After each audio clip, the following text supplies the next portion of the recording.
Yo, what's up, guys? We're back for another 1-2 session. This was one of those sessions. I don't know if I've had a better time with the table in recent memories. Tons of action at the table, bunch of action players, and just the guy cracking jokes for like 2 hours straight. There were some huge hands, really good time. Also, thank you so much for 2K subs. Really means a lot. Y'all pulled through. We got like 100 subs off that last video, so it wasn't even close. We smashed it. Thank you so much. Enough talk. Let's get into the video. All right, so first hand, we look down at Ace King under the gun. There's a button straddle, and the big blind opens to 25. This guy's open every single hand for the last orbit or two. He's just on massive tilt. I 3-bet him to 60 with Ace King, and only he calls. The flop is Ace 5 Queen Rainbow. That's about as good as it gets. When he checks to me, I think a lot of the time he has nothing here. I know he opened an early position, but he's just all over the place right now. So I actually check behind. The turn is the 9 of diamonds, introducing some draws. He checks again. Now I think there's tons of draws. A queen could call us. Tons of stuff to get value from. Worse aces. I bet out for $60, and he calls. The river is the king of hearts. We make top 2 pair. I actually, when he checks to me, I got a little too excited, and I just immediately snap jammed, which was probably a mistake as he snap folds. But nonetheless, good to win the first hand. Maybe could have bet the flop, got some extra value as well. This next hand is really wild. One of the most Texas hands I've ever played, and I love it. There's a button straddle to 5, a bunch of limps to me in the hijack, and I look down at ace-jack offsuit. Couple things, I switched seats to get a better angle for y'all, and 2, I haven't seen a hand since ace-king in an hour and a half at a really action table, so I'm ready to get into the mix. And also, any open south of 25 is going 6 ways at this table. It just is. So I size up to $30. Not shockingly, the guy on my left calls, the button calls, and when it gets the under the gun, this is one of the action players of the table. He just jams for 51. I mean, he could have anything. When it gets back to me, I would love to re-raise, but I can't. 5 to 30 is 25, and then I would need him to have jammed for 55 to be able to re-jam. So I just have to call, and the cutoff and button calls. So we're 4 ways to a flop of 10 forward jack with 2 clubs. We have top pair, top kicker. Love to see that. I c-bet for $40. Actually, probably should be going bigger. I'm not entirely sure what I was doing there. The cutoff on my left calls, and then the button jams for like 31-ish. The turn is the 8 of hearts. Not a great card. I think I misplay this one again. The cutoff has 114 left. He's really aggressive, so if I check, he might bet anyways. But I think it's just still fine for a bet. I know there's some hands we lose to. There are some 2 pairs, some straights, but I think we're still ahead of him most of the time as the other players are all in, so it should just be a bet, but I check. And he does check behind. The river is maybe the worst card in the deck. The queen of clubs.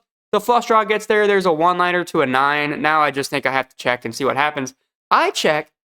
He checks, and then I announce ace-jack as the last aggressor, and everybody folds. That is what I am talking about. How am I good right here? There's an overcard. There's a 1-liner. There's a flush draw. 2 pairs. I was very surprised to have won that hand, even against all those people. We win a really big pot with 1 pair on that board. You'll love to see it. Then look down at king-queen offsuit in the cutoff. I pop it up to 16 and get calls from the big blind, under the gun, and +2 to a flop of king, 3, jack with 2 clubs. We have top pair with a really good kicker. Under the gun leads out to 15, which is a really aggressive player. I mean, this, I think, honestly indicates a draw trying to name their price. When the +2 calls, I think a raise is in order to get value from draws, as I mentioned, maybe even a worse king. I raise to $55, knowing this table is playing very wide. There's queen 10, there's clubs, a lot of stuff. Under the gun folds, and the +2 folds as well. And he showed 3-5 of hearts, so not sure what he was doing there. But anyways, we take another hand down, 3 for 3 on the day. We've been here for about 2.5, almost 3 hours, and I've genuinely only gone to the flop with those 3 hands. I mean, we haven't seen anything. No pocket pairs, no suited 1 gaffers. It's just been nothing. So I think that speaks to the fact of being patient at 1-2, and hitting top pair with good kicker is always a nice thing. Even though it's 1 pair, it's a hard pair to hit, because we're up over a buy-in, only playing like 1 hand per hour. So when I look down at pocket aces, I almost shit myself. I was not prepared for that. I pop it up to $12 as we're short-handed at this point. 1 guy calls, and then the button 3-bets to 35. The button might be my favorite player I have ever played with. Like, he was cracking jokes for 2 hours. They were all landing, and then he was giving tons of action. He was seeing a bunch of premiums. Every hand he was showing the nuts or complete air. So when he 3-bets, I do think he has a strong hand, and I think he's one person that's going to call lighter even if he doesn't have much. So I 4-bet to $75. The other guy folds, and then the button calls after asking me how much I have, which we both have about 600 plus to start the hand. So we're deep, looking for a good flop, and the flop is pretty damn good. The window is the ace of spades, followed by a 10 and the 8 of spades. So there's a flush draw on board, and I have the nuts. I think I make a real mistake here against a call happy player with some draws on board. I end up checking, I do think he's going to bet a lot of the time. When I check to him in the first place, he's shown that, so it's not the worst thing getting a player like this to rope to bluff, but I think he's going to call a bet. I check, and he checks behind. The turn kind of sucks. It's the 9 of spades. If flush draw gets there, there's straights available. That being said, I think we still need to bet. It's worth a bet. We have top set. We could always boat up if we're behind anyways, and if he has the queen of spades or kings with a king of spades, I don't want to give him a free card to suck out, so I bet for $75. He just looks perplexed. He's like, I don't know if I should call here. Eventually, he ends up folding and shows queens without the queen of spades. So we had a gutter to a jack. I think he says that after he folded, he said he should have called and seen if he would have had a jack. And I was like, dude, please do. I would love for you to go for like 10% equity or whatever he had. Anyways, we end up winning the hand. I think I misplayed it on the flop, but always nice to get aces out of the middle of nowhere. Next hand, look down at ace-5 offsuit with the ace of diamonds. The button opens to $9 all in. I pop it up to 15 and get a few calls to a flop of 3, deuce, 9, all diamonds. We have the nut flush draw. I continue for $30 and only under the gun calls. A guy I haven't talked about yet, but equally as action or more as the guy I was talking about earlier. I watched these two guys go all in on a turn, one with 8 high, one with 5 high. The guy with 8 high flipped it over and he's like, you're good. The other guy just looked at him like, oh no. I love these guys. These were my favorite, probably 2 players I've ever played at a table with. I was just watching them was just a pleasure. Anyways, I digress. The turn is the 4 of diamonds. We're heads up at this point. We have close to the nuts, and I don't see any point in slowing down. I bet out for $35, and again he calls. The river is the 3 of clubs. Not my favorite card, as now there are boats present, but against this player, I'm going to bet 100% of the time here. I bet out for $75 and basically get snap called. I show my flush, and he says he had the jack of diamonds, and we win another hand. That was a super card dead session. We were in for 300, out for 851 in like 4 hours of play. Really good table. Wish I could have ran better, but can't complain about a $500+ win. We move on to another session I played. Those of you that are longtime and astute watchers of the vlog may have been like, you know what, this guy doesn't post as many videos at the fort lately. Well, that's because, one, it's really hard to get into 1-2 games there. They usually just mostly have 1-3 games going. But the other part is the last like 10 sessions I've played, it's been the routine of I drive an hour to get there, I run like shit for 3 hours, I lose my money and drive an hour home. So I just haven't been super motivated to go back to the fort. It's a really nice room, and I wish I ran better there, but dear God, I just run like crap every time I go there. But I decided, you know what, it's a new year, new me, I'm going to run better there, I'm going to give it another try. Let's see if I can win a hand at the fort. We are in the 1-3, $1,000, 75% match stack. Basically, everyone except the guy across from me at the table, we're about 7-handed, has like $1,500 to $3,000 in their stack. And there's little old me with $300. I decided not to put my second 1-2 buy-in on the table with me because, as I've mentioned in other vlogs, haven't been running great lately anywhere. And the 1-2 table is likely about to open up as the list is very long. So I said, okay, I'm just going to play my game, play smart poker, and try not to do anything stupid. We look down at Ace King. What could go wrong? I'm in the low jack and pop it up to $15 and only get a call from the button, who is the only other guy that has around my stack. So that's pretty nice. It's a fair fight. 2 flop of ace, 9 deuce with 2 hearts. I c-bet for $15 and he calls. The turn is the 8 of spades. There's a lot of draws. There's worse aces. I should maybe go a bit bigger, but from a pot perspective, it's not horrible. I bet again for $40. And again, he calls. The river is the 7 of hearts. Why would it not be? Against this specific player type, I actually think I could check, and he might check 2 pair, a weak flush, maybe somehow if he has a straight, which he shouldn't ever have.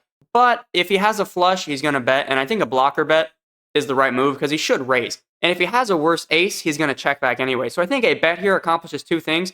Worse hands are likely going to call if they have a pair, or maybe fold, and better hands are going to raise us and we get away cheaply. I bet for $45, which is a decent blocker bet in comparison to the pot, but maybe I should go a bit smaller.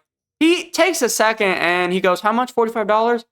Takes another few seconds, then it ends up calling, and I go, I just know I'm beat. It's not a flush, it's something stupid. I flip over 1 pair and he flips over 6, 5 of spades. The run bad at the fort continues. After that hand, we are down to about 140-ish in our stack. We missed a bunch of draws, hit top pair, and managed to win a hand at one point. And then that gets us into our next hand. We're in the low jack again with 6-5 of clubs. I pop it up to 15. Is it a little loose? Yes, but I've been here for an hour and I've seen ace king and 6-5 of clubs. I mean, it's just been a tough time. The button calls and then another guy calls. How about this? To a flop of 7, 8, 9 with 2 hearts. We flop the bottom end of the straight. When the first guy checks to me, I just take a chunk out of my stack. I mean, the table can kind of tell I'm a little on tilt already. I just take a chunk, trying to act like I'm just trying to buy the pot with $60. The button, again, he points, she tells him 60 because I didn't even know how much it was. He calls, and the other guy folds. This is the same guy from the first hand. And the turn, maybe, I don't know if there could be a worse turn card. Maybe the 6 of hearts. It's a 6, an offsuit 6. I checked, and he just puts in 100. I was really not happy about that turn card. I'm not going to lie. I was just like, one brick, just one time, give me a brick on the turn. And in comparison to the pot, is it worth calling? Maybe. I think he has a 10 here almost all the time, for sure. But maybe sometimes he has a 5 himself. And in comparison to the pot, I'm getting like decent odds. That being said, I decided to be disciplined with my $60 and end up folding. Really not happy about the last 2 runouts, that is for sure. It's been an hour and a half, and your boy has been getting his teeth just kicked in every hand I've played. The button straddle raises to $25. I called the button straddle for 6 originally with 9-6 offsuit. Not recommended, but you can probably tell how the ending of the session is about to go. Only the small blind, myself, and the button straddler raiser call. So we're 3 ways to a flop of queen, deuce, 6. The small blind checks, and when it gets to me, am I going to fold if the original opener bets? I think the answer is no, so why not bet out and try to deny equity? So I actually just jam for around $37, or exactly $37. The button just basically almost snap calls, and the small blind folds. I ask him if he has a queen. He says no. This is a pretty tight table, actually, for this 1-3 table. They usually have a ton of action, but it's closer to the middle of the day than nighttime. This guy has been giving some action, though, so he doesn't have to have it. He says he doesn't have a queen, and he gives me that look of he doesn't have a pair. So we're off to the races. I tell him I have a 6, as I usually do. And the turn is a jack, and the river is a king. I don't really feel great about my hand now when he shows ace, jack. So basically all 3 hands we get sucked out on. That was a tough way to end it. So we lose our first buy-in, and at this point, the 1-2 table was about to start, but then they did a interest list, and most people did not want to play, meaning there was no 1-2 table that was about to open up, and I thought to myself, I'm running like shit again. Do I really want to stay at this 1-3 table and lose another buy-in? No, so I actually just left down 1 buy-in, because after that 9-6 hand, I could tell it was going to go in the wrong direction. I don't know what it is, but I genuinely cannot win a hand when I go play the 4. I don't know what it is. It's a really nice room. You guys saw at the beginning that I showed they have like Wolfgang insignias now on some of the tables, which is really awesome to see. It's a shame I just cannot win. I don't know what it is. You guys have rooms like that where it just doesn't happen, period. Couple different sessions in this video. We won the first one, and they net out to a win, even though they were definitely not on the same day. You guys have any ideas, any criticisms, let me know. And this is your boy Chris, and I'm out.